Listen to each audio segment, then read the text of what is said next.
on a street corner where the biting November wind showed no mercy. A little girl named Maya clutched a crumpled $5 bill in her mitten. Her breath a small white cloud in the frigid air, a silent prayer for the warmth it would bring in the form of hot soup for her ailing mother. She made her way towards a small, steamy cafe, entirely unaware that the simple act of kindness she was about to perform for a stranger would unravel the fabric of her hard-knock life and stitch it back together with threads of pure gold.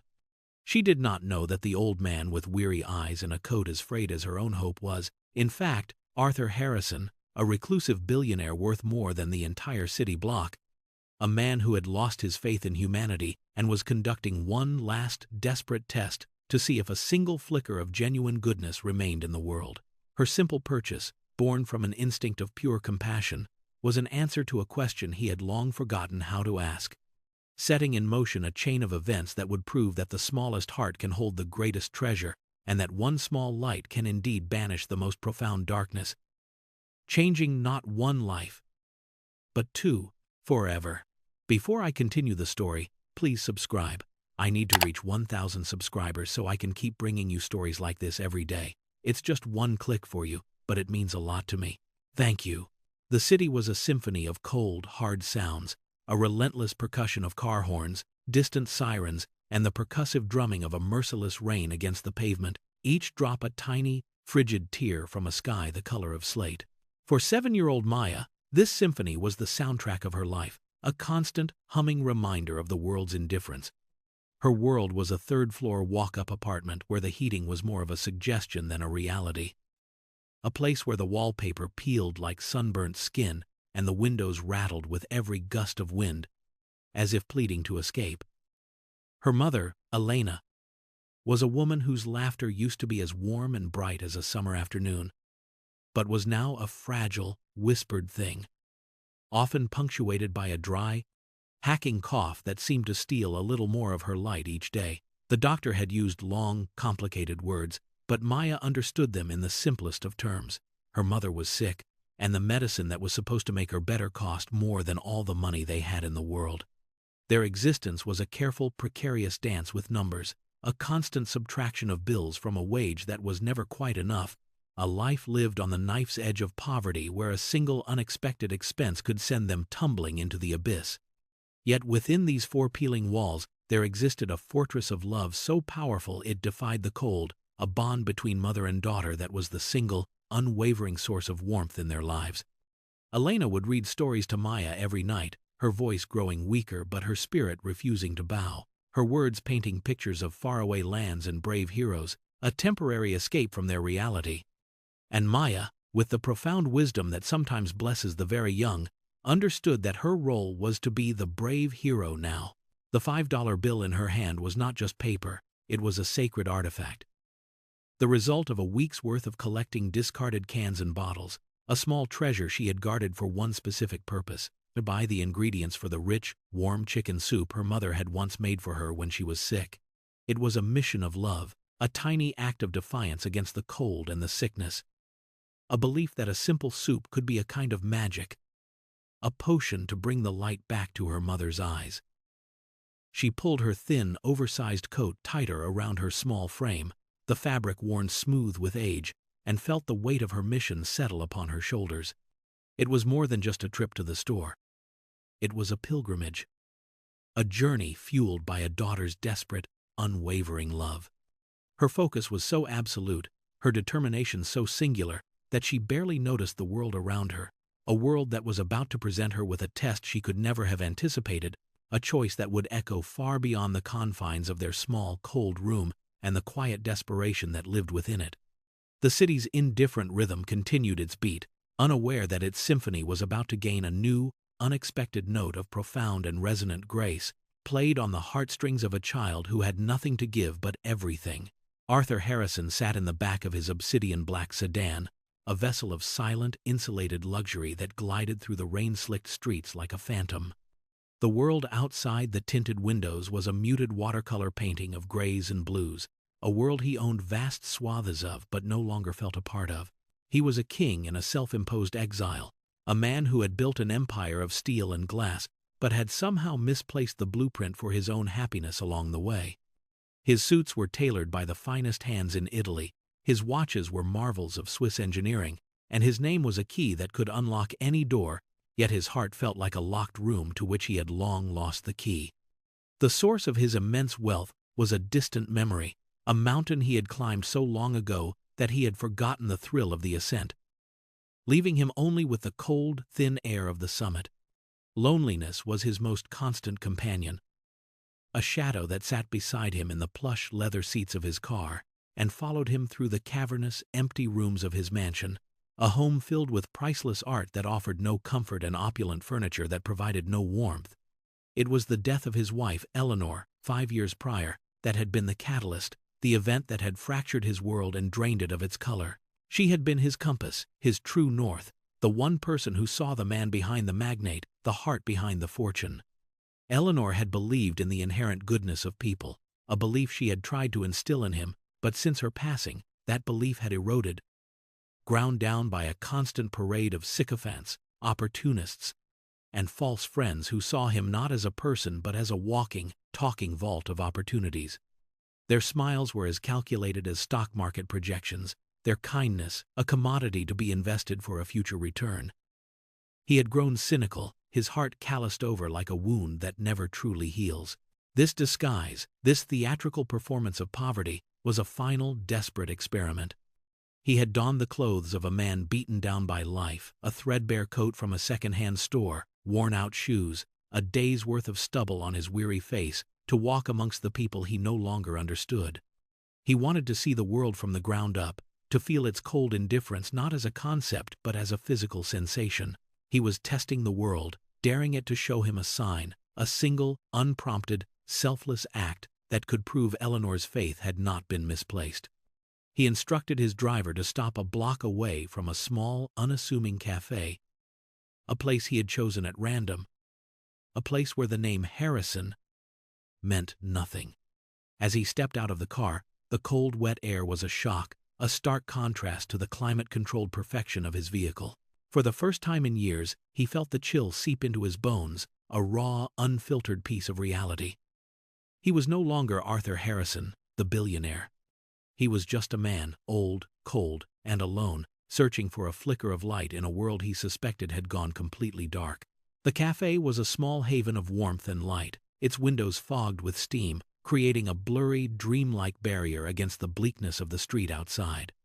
The air inside was thick with the rich, comforting aroma of roasted coffee beans and freshly baked pastries, a scent that promised a momentary reprieve from the world's troubles. It was a humble place, with mismatched wooden chairs, tables bearing the faint circular scars of 1,000 coffee cups, and a low, gentle hum of quiet conversation. For Maya, stepping inside was like entering a different world, a sudden, welcome embrace of warmth that made her cheeks tingle. She navigated the small space with a quiet reverence, her eyes wide as she took in the simple comforts around her. At the far end of the room, a man was cleaning his glasses with a napkin, his brow furrowed in concentration. In the corner, 2 friends shared a quiet laugh over steaming mugs. It was a tapestry of ordinary lives, woven together in this small, shared space. Maya's gaze, however, was drawn to the counter, where a tall, stooped man stood, his back to the room. He wore a coat that reminded her of her own, a garment that had clearly seen better days, its color faded and its cuffs frayed. There was a slump to his shoulders that spoke of a deep weariness, a kind of exhaustion that had less to do with the day and more to do with the years. This was Arthur Harrison, stripped of his power and prestige, playing the part of a man for whom a simple cup of coffee was a luxury he might not be able to afford. He had been standing there for a while, observing, listening to the quiet rhythm of the place, feeling the unfamiliar sensation of being invisible, of being just another face in the crowd. The barista, a young woman with a tired expression and a name tag that read Sarah, was wiping down the counter with a damp cloth, her movements efficient and automatic. When Arthur finally turned to place his order, his voice was softer than he intended, a little rusty from disuse in such a common setting. "Just a small black coffee, please," he said, the words feeling foreign on his tongue. He watched as Sarah worked the gleaming espresso machine, the hiss of steam and the clank of the portafilter filling the momentary silence. For Maya, clutching her $5 bill. This was the final hurdle. She just needed to wait for this man to finish, and then she could begin her own transaction. The first step in her mission to bring warmth and comfort back to her mother. She stood a respectful distance away. A small, still figure in a bustling world. Her heart thumping with a mixture of anticipation and the slight, nervous fear of a child running an important errand alone. The stage was set, the players in their places, for a small, everyday drama to unfold. A drama whose significance was known only to the omniscient narrator of lives. A drama that would pivot on the simple, mundane act of a declined credit card and the extraordinary response it would provoke from the smallest person in the room. The moment arrived without fanfare. A quiet, almost imperceptible shift in the cafe's gentle rhythm.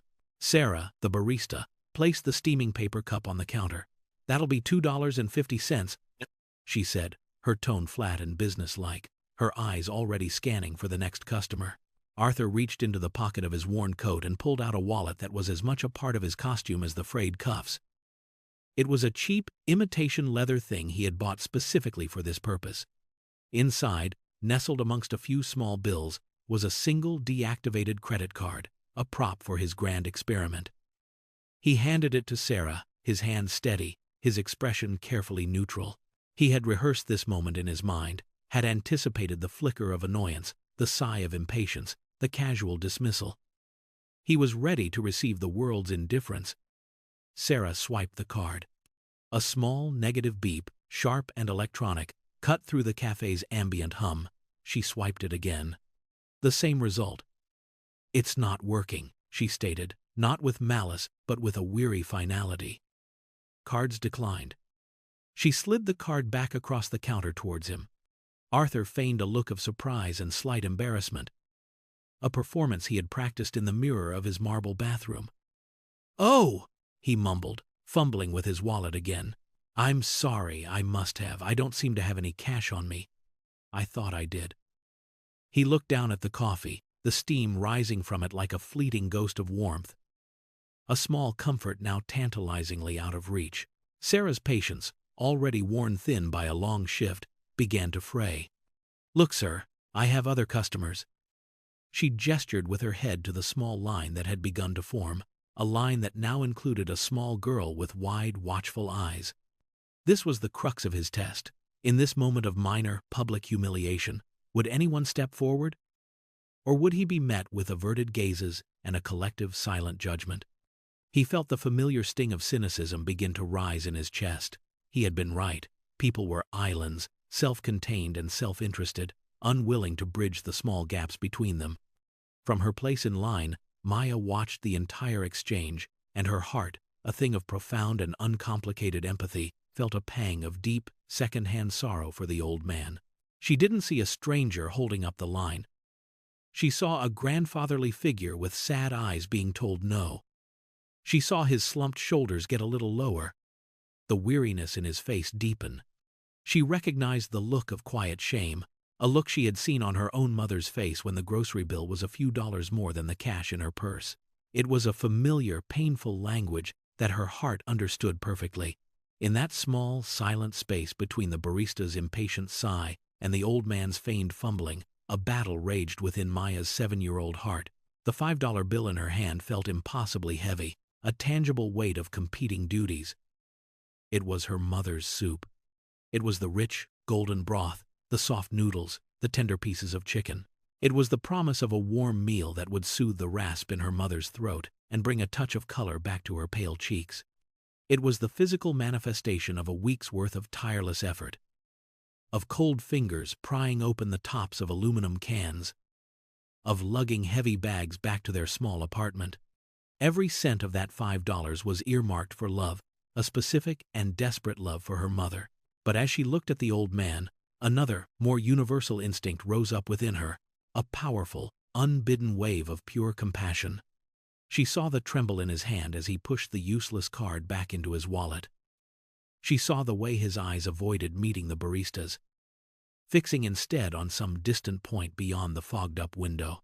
She saw not a problem, but a person who looked cold and sad and in need of a simple kindness.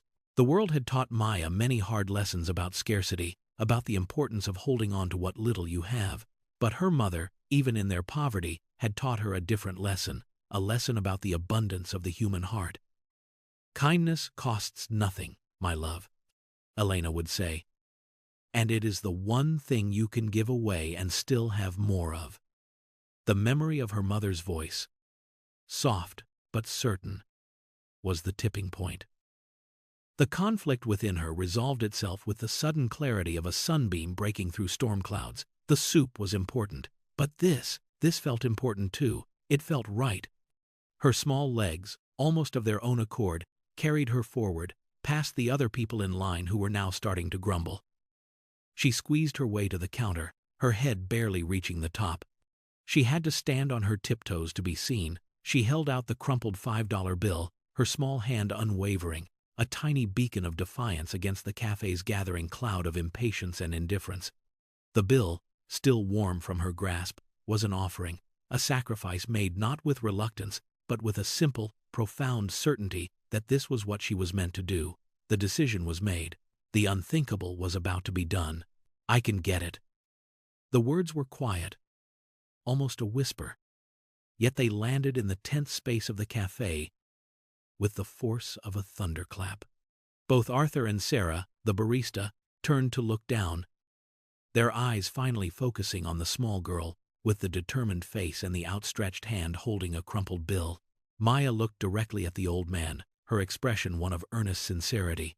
"Let me buy you your coffee, sir," she said, her voice a little shaky but clear. Arthur was, for the first time in his meticulously planned experiment, genuinely stunned. He had anticipated a range of reactions: annoyance, pity, dismissal, but this was something else entirely. This was not the pity of an equal or the condescension of a superior.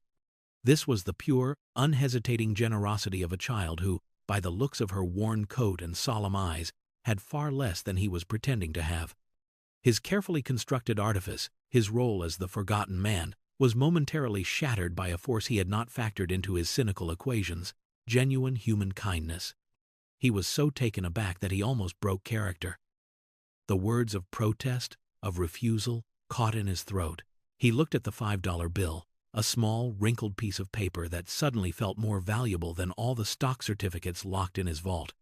He looked at her face, at the unwavering resolve in her young eyes, and he felt a crack appear in the thick, cynical armor he had built around his heart. You don't have to do that, little one," he managed to say, his voice thick with an emotion that was not part of the script.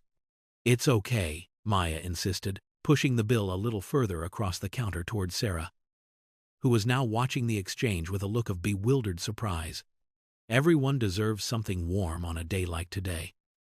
Her logic was simple, unassailable, and utterly devastating to the worldview Arthur had so carefully cultivated. She wasn't doing it for a reward. She wasn't doing it for recognition. She was doing it because it was a cold day, and he looked like he needed something warm. It was an act of pure, unadulterated empathy. Sarah, momentarily shaken from her professional indifference, took the bill from Maya's hand as if it were something precious. She rang up the sale, her movements slower now, more deliberate. She handed Maya her change, $2.50, and the small paper cup of coffee. Maya carefully took the cup, her small hands barely fitting around its warmth, and turned to the old man. She held it out to him, a simple offering that felt as momentous as a coronation. "Here you go," she said with a small, shy smile that lit up her entire face. Arthur accepted the cup, his fingers brushing against hers, the warmth of the cardboard a stark contrast to the chill that had settled deep within his soul. It was just a cup of coffee, but in that moment, it felt like a sacrament.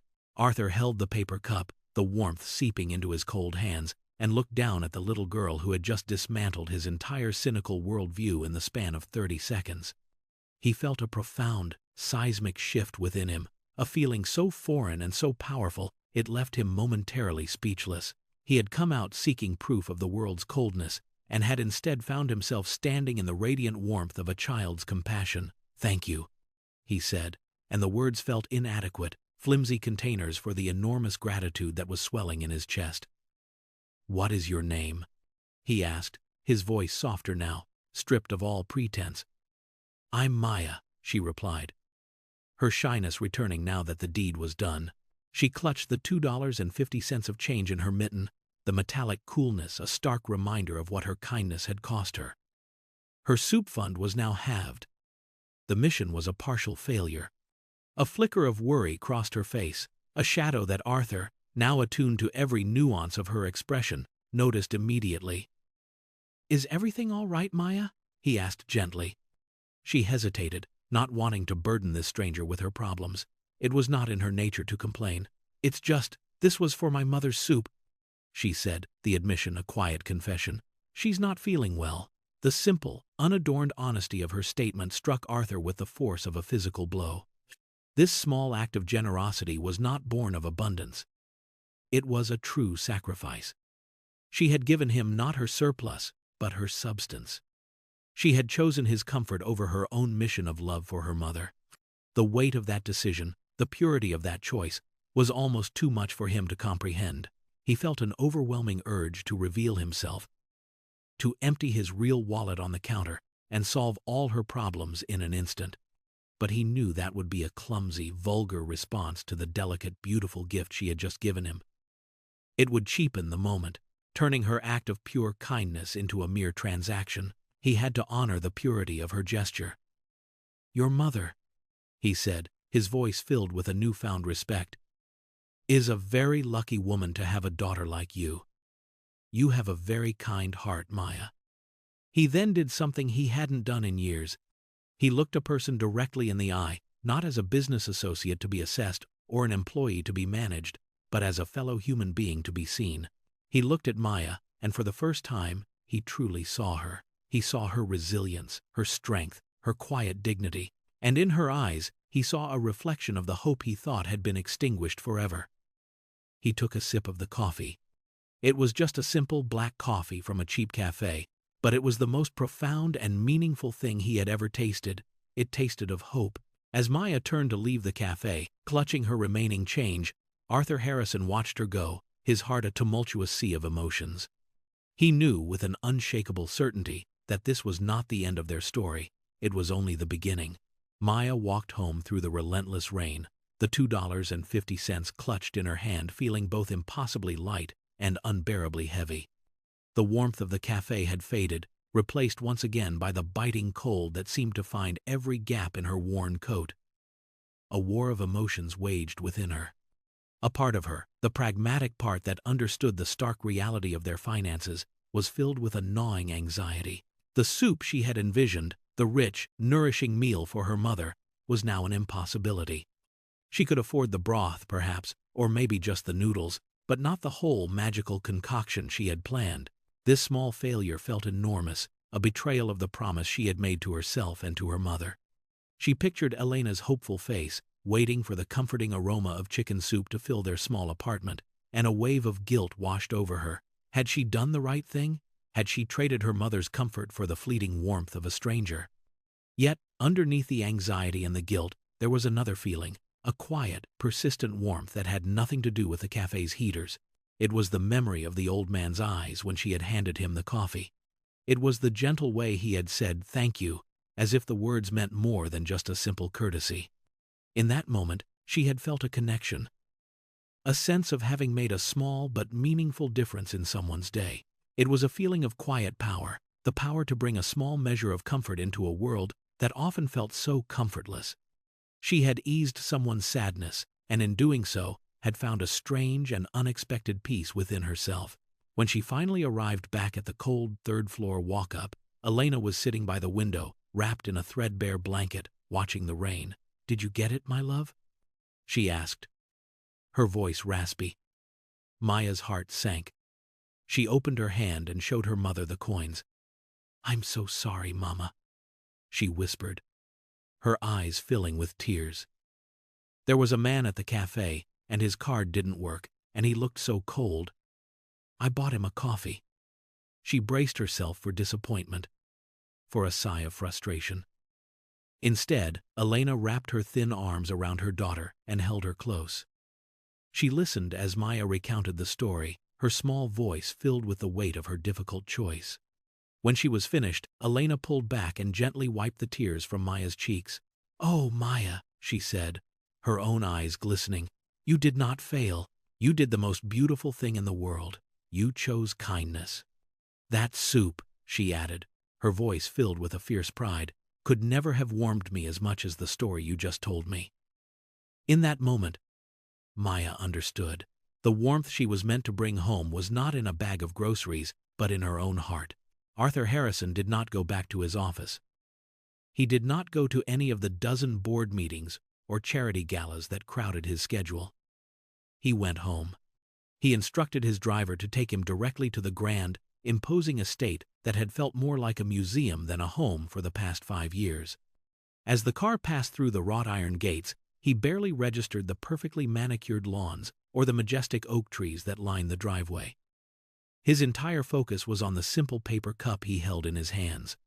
He carried it with the care of someone transporting a priceless artifact. Inside the mansion, the silence was vast and cavernous. The air was still and cool.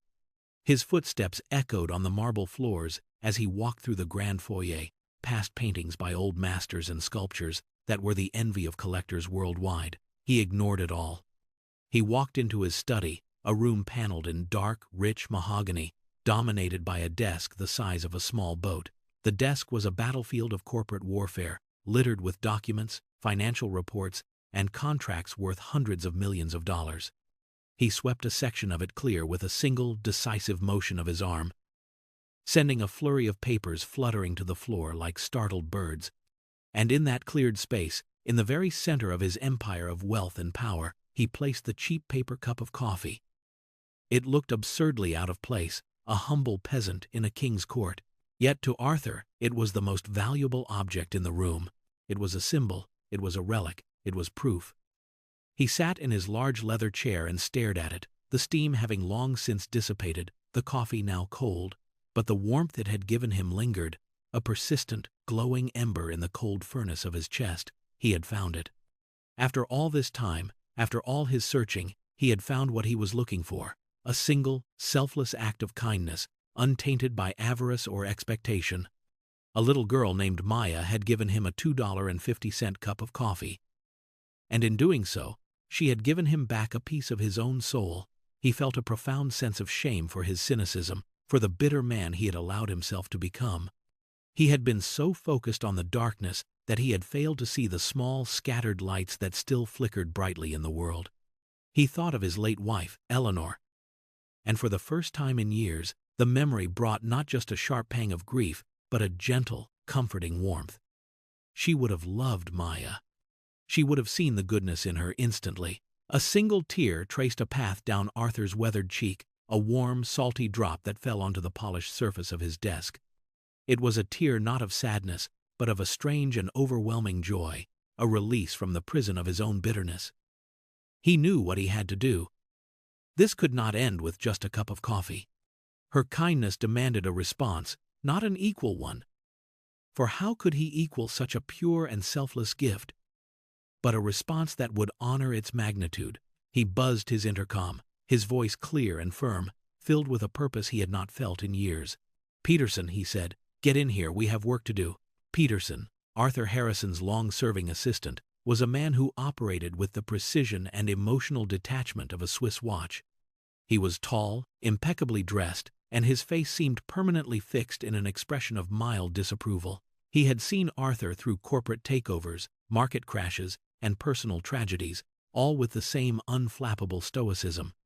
But when he entered the study and saw the cheap paper coffee cup sitting in a place of honor on his boss's desk, and the pile of important documents scattered on the floor, he allowed his eyebrow to raise a single, questioning millimeter. "Sir?" he inquired, his voice as dry as autumn leaves. Arthur did not look at the papers on the floor. His gaze was still fixed on the cup. "Peterson," he began, his voice imbued with a new energy, "I need you to find someone for me. A little girl. Her name is Maya." He proceeded to recount the events of the afternoon, not with the detached air of a man describing a business transaction, but with the passion and detail of a storyteller. He described the cafe, the worn-out coat, the look of determination in her eyes, the quiet, world-changing words, "I can get it." Peterson listened in his usual impassive silence, absorbing the details, his mind already formulating a plan. This was an unusual request, far removed from his typical duties of managing stock portfolios and scheduling meetings with world leaders. But he did not question it. His job was not to understand the why, but to execute the how. "I need to know everything, Peterson," Arthur continued, his voice fervent. "Where she lives, who her family is, what her struggles are, everything. But you must be discreet, utterly invisible. I don't want them to know they are being watched. I don't want to frighten them or give them false hope. This must be handled with the utmost delicacy." Peterson gave a single, sharp nod. "I will need the location of the cafe and the approximate time of your encounter." Arthur provided the details, and Peterson made a few swift notes in a small leather-bound book. "Consider it done, sir," he said. He then allowed himself a rare, fleeting moment of personal observation. "It has been a long time since I have seen you like this, sir," he said, his tone still dry but with an undercurrent of something that might have been approval. "Since before Mrs. Harrison passed." The mention of his wife's name did not bring the usual shadow to Arthur's face. Instead, he smiled. A genuine, wistful smile. Eleanor would have liked this girl, Peterson. She would have loved her. With that, Peterson turned and left the study, the very model of quiet efficiency. He was a man of resources and connections, a man who could navigate the labyrinthine databases and hidden information networks of the modern world with ease. Finding a little girl named Maya in a city of millions would be a challenge, but it was a challenge he would undoubtedly meet. As the heavy study door clicked shut, Arthur was left alone once again with his thoughts in the paper cup. A plan was beginning to form in his mind. A plan far grander and more personal than simply writing a check. He wouldn't just be a benefactor, he would be a participant. He owed Maya more than just his money. He owed her a restoration of the world's fairness, a rebalancing of the scales that had been so cruelly tipped against her and her mother. The cynic in him was gone, replaced by a man on a mission. A man reawakened to a purpose beyond profit and loss. He was about to become the hero his wife had always believed him to be.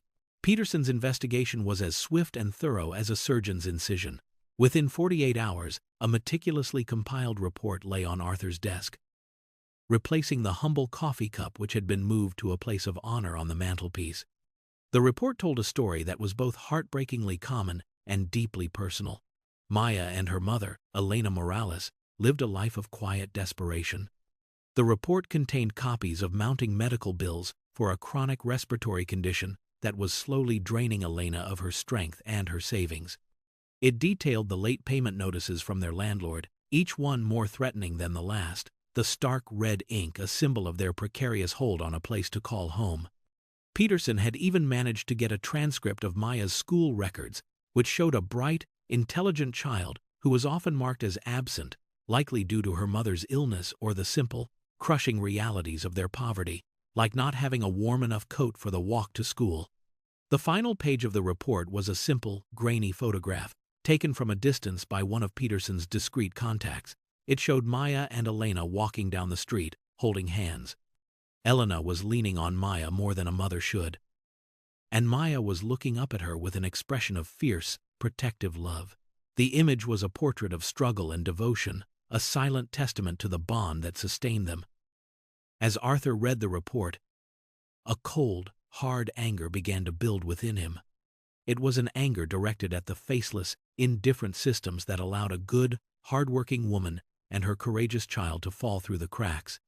It was an anger directed at a world where a child's kindness was a rare and precious commodity, while cruelty and greed were traded in abundance.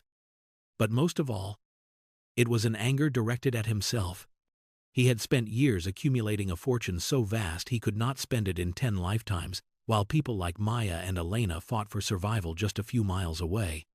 His wealth, which had once been a source of pride, now felt like an indictment, a hoard of resources he had failed to deploy in the service of humanity. He looked at the photograph again, at Maya's small, determined face, and his anger melted away, replaced by a profound sense of responsibility. He had been given a gift, not just the coffee, but the gift of seeing the world through her eyes, of being reminded of what truly mattered. He thought of Eleanor, of her unwavering belief in charity not as a transaction, but as a connection, a way of affirming a shared humanity. "Wealth is a tool, Arthur," she used to say. "It can build walls or it can build bridges. The choice is yours." For too long, he had been building walls, insulating himself from the world, from its pain and its joy. Now, it was time to build a bridge straight to the heart of that small third-floor apartment. The first step in Arthur's plan was to remove the immediate threats that hung over Elena and Maya like a gathering storm. He understood that a direct, personal intervention from a billionaire would be overwhelming, frightening, and would rob them of their dignity. He needed to be a force of grace, not a force of nature. Through Peterson, he worked via a series of shell corporations and philanthropic cutouts, creating a web of anonymity that was as complex as his corporate holdings. The first move was a letter that arrived at their apartment, an official-looking envelope with the letterhead of the Urban Renewal Housing Grant. The letter, written in gentle, bureaucratic language, informed Elena that due to a newly funded municipal program, her outstanding rent had been cleared and her lease secured for the next 2 years. It was presented as a lottery, a random act of civic benevolence. Elena read the letter 3 times, her hands trembling. It felt like a dream, a trick of the light. People like her didn't win lotteries. Good fortune was a foreign country she had never been able to afford a visa for. She was deeply suspicious, her life having taught her that there was no such thing as a free lunch. She showed the letter to Maya, who, with the uncomplicated optimism of childhood, saw it as a magical miracle, a reward from the universe for her kindness. "I told you, Mama," she had exclaimed. "Good things happen when you do good things." Elena wanted to believe her daughter, but her skepticism was a hard-won shield. The next day, a second letter arrived, this one from a prestigious medical foundation she had never heard of. It stated that her case had been reviewed by a philanthropic board, and that she had been selected to receive a full grant covering all her current and future medical expenses related to her condition. It included an appointment with one of the city's top pulmonary specialists, a doctor whose services were usually reserved for the wealthy elite. This second miracle was too much. It stretched the bounds of coincidence to the breaking point. Elena's suspicion turned to a quiet fear. Who was doing this? Why? She felt like a pawn in a game she didn't understand, her life being manipulated by an unseen hand. The relief that should have flooded her was held back by a dam of anxiety. While this unseen benefactor was solving her most pressing problems, they were also stripping her of her agency, her sense of control over her own life. It was a benevolent haunting, a shower of gifts from a ghost. She clutched the letters, the crisp paper, a stark contrast to the worn fabric of her life, and felt a profound sense of unease. She wanted to feel grateful, but instead, she felt watched. The feeling of being a specimen under a microscope, her poverty and suffering laid bare for some unknown person to see, was deeply unsettling. The bridges Arthur was building were, for now, invisible, and to the woman on the other side, the ground beneath her feet felt like it was shifting in ways she could neither comprehend nor trust. Arthur understood, through Peterson's carefully worded updates, that his anonymous benevolence was being met with confusion and fear rather than pure relief. He realized his approach had been too clinical, too focused on solving the problems of finance and medicine, while neglecting the more delicate problem of the human heart. He had removed the thorns from their path but had not offered a hand to help them walk. He knew he needed to bridge the final gap himself, not as a billionaire benefactor, but as a human being. He had to give his miracle a face. He chose his disguise carefully once again. It was not the threadbare coat of a destitute man, but the simple, clean attire of a retired working-class man, a tweed jacket, a soft woolen sweater, and comfortable slacks. He wanted to appear gentle, approachable, and utterly ordinary. He planned his visit to coincide with a time he knew Maya would be home from school. He didn't bring a briefcase full of documents or a checkbook. He brought 2 large bags of groceries filled with all the ingredients for a rich, hearty chicken soup and a small, brightly wrapped book of fairy tales for Maya. When he knocked on the door of their third-floor apartment, the sound was soft, hesitant. Elena opened the door a crack, her face etched with suspicion. She saw an elderly man with kind eyes and a gentle smile, holding bags of food. "I'm sorry to bother you," Arthur said, his voice warm and steady. "My name is Arthur. I live in the neighborhood, and I heard through a community program that you've been unwell. I just wanted to drop off a few things." It was a plausible lie, a story that fit the world she understood. The idea of a neighborly kindness, a small gesture from a member of her community, was far more digestible than the grand, anonymous miracles of the past few days. She hesitated for a moment. Then, seeing no threat in his calm demeanor, she opened the door wider and let him in. The apartment was even smaller and more worn than he had imagined. Yet it was impeccably clean and filled with a sense of love that was almost tangible. Maya, who had been sitting at a small table drawing, looked up as he entered. Her eyes widened in recognition. She didn't see a neighbor named Arthur. She saw the sad, cold man from the coffee shop. "It's you," she said, her voice a mixture of surprise and delight. Arthur smiled at her. "So it is," he replied gently, "and I never properly thanked you for that coffee." He placed the groceries on the small kitchen counter, the action feeling natural, domestic. The tension in Elena's shoulders began to ease. This man, this Arthur, was connected to her daughter's act of kindness. The strange events of the past week suddenly had a potential source, a human face. The fear began to recede, replaced by a profound and overwhelming curiosity. The small apartment, which had moments before felt cold and fraught with anxiety, was now filled with a tentative warmth that had nothing to do with the faulty radiator. Arthur moved with a quiet, grandfatherly ease, unpacking the groceries with a gentle deliberateness. He spoke to Elena not with the condescending air of a benefactor, but with the simple, earnest respect of an equal. He asked about her health, not in an intrusive way, but with genuine concern. He spoke of his own life in vague, gentle terms, mentioning that he was retired and had a lot of time on his hands, that he found purpose in small acts of community support. He was weaving a narrative that was both truthful in its emotional intent and deceptive in its details. Elena, who had spent years building walls to protect herself and her daughter, found those walls beginning to crumble. She was a shrewd judge of character, a skill honed by a life of hardship.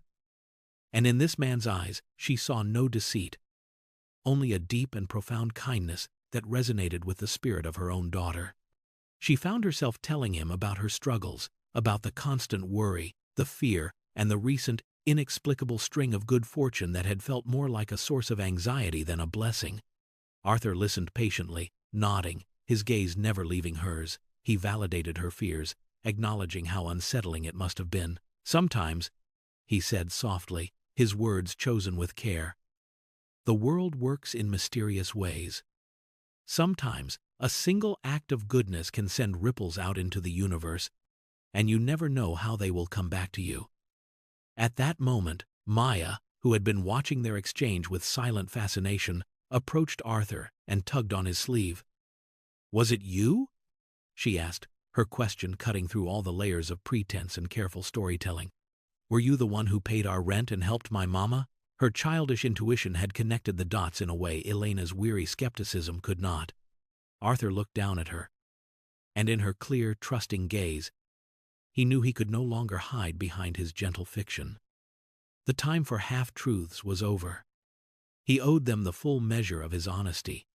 He took a deep breath, the air in the small room feeling suddenly charged with significance.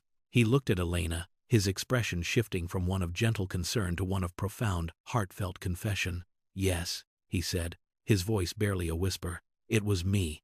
The single word hung in the air, electric, transformative. The quiet neighbor named Arthur was gone, and in his place was a mystery that was finally about to be solved. Elena stared at him, her heart pounding, 1,000 questions swirling in her mind. Who was this man, this stranger who had walked out of a coffee shop and into the very center of their lives, wielding the power to change their world with a wave of his hand? The final veil was about to be lifted. The confession, simple and direct, sent a shockwave through the small room. Elena sank into a nearby chair, her legs suddenly unable to support the weight of her bewilderment. "But who are you?" she asked, her voice trembling slightly. "Why would you do all of this for us? We're strangers." Arthur pulled another chair from the small table and sat opposite her. creating a space of intimate conversation amidst the humble surroundings. He did not loom over her with his power. He met her at her level. "My full name is Arthur Harrison," he began, the name falling into the quiet room with a weight she could not yet comprehend. "And we are not strangers, Elena. Not anymore. Your daughter Maya saw to that." He then told them the whole story, not the version from a billionaire's lofty perspective, but the story of a lonely, broken man who had lost his faith in the world.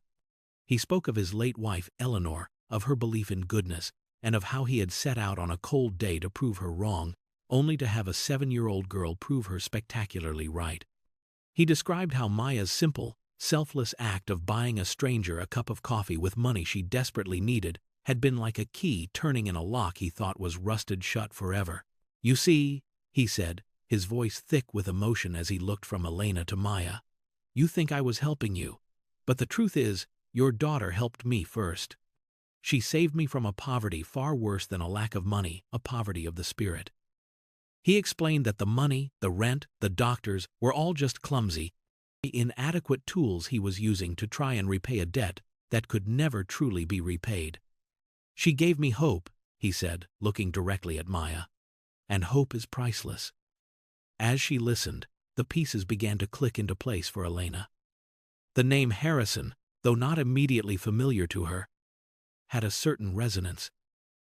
But it was the raw, unvarnished honesty in his confession that finally broke through her defenses.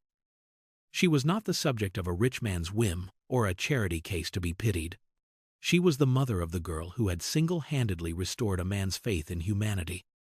Her daughter was not a victim of circumstance, but a hero.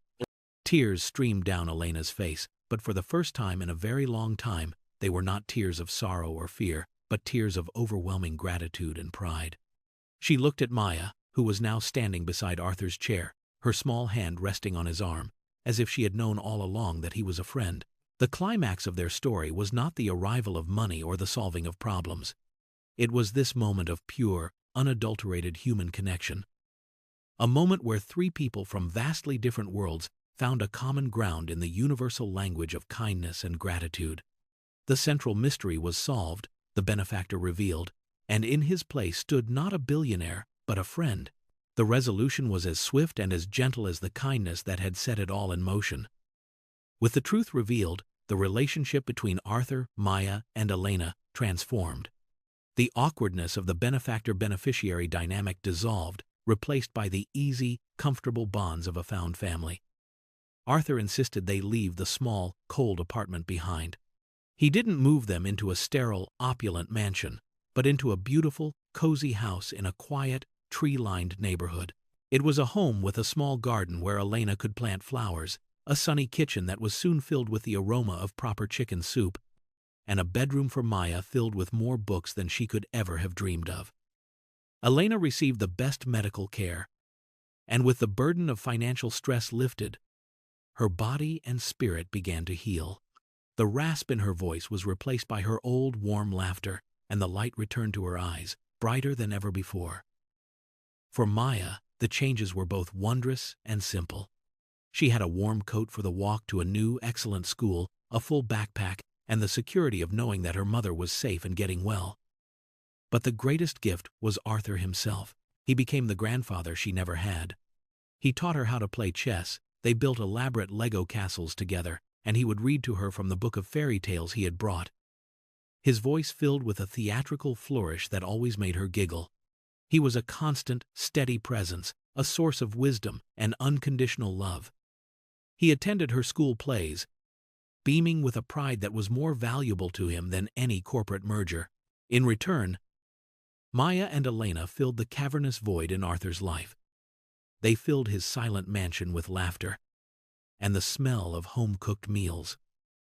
They dragged him to parks and museums, reintroducing him to the simple joys of a world he had long observed only through a tinted window.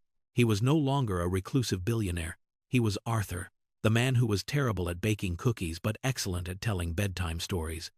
One crisp autumn afternoon, almost a year after their first meeting, the three of them sat on a bench in the park, sipping hot chocolate from a thermos. The air was cool, but they were warmed by their thick coats and the easy affection between them. Arthur watched as Maya chased a flurry of falling leaves, her laughter echoing in the clear air. He looked at Elena, her face relaxed and healthy, and felt a sense of peace that his vast fortune had never been able to buy. The paper coffee cup still sat on the mantelpiece in his study, but it was no longer a lonely relic. It was a reminder, a cornerstone of the new life he had built. Or rather, the life that a little girl's kindness had built for him. The scales had been rebalanced, the world made fair, not just by the application of wealth, but by the far more powerful force of human connection. The problem resolution arc was complete, not with an ending, but with a new and beautiful beginning for them all. The story of Maya, Elena, and Arthur is more than just a tale of fortune and circumstance. It is a powerful testament to the ripple effect of a single, small act. In a world that often feels divided and cold, it is easy to believe that our individual actions are insignificant, like a single drop of rain in a storm. But what this story shows us is that a single drop can start a river. Maya's decision in that coffee shop, a choice made from a place of pure, unhesitating empathy, did not just buy a stranger a warm drink. It bought a lonely man a reason to believe again. It rewrote the future for her and her mother, replacing a narrative of struggle with a story of hope and security. Her kindness was a key that unlocked not a vault of money, but a vault of human potential, allowing a good woman to heal and a powerful man to find his true purpose.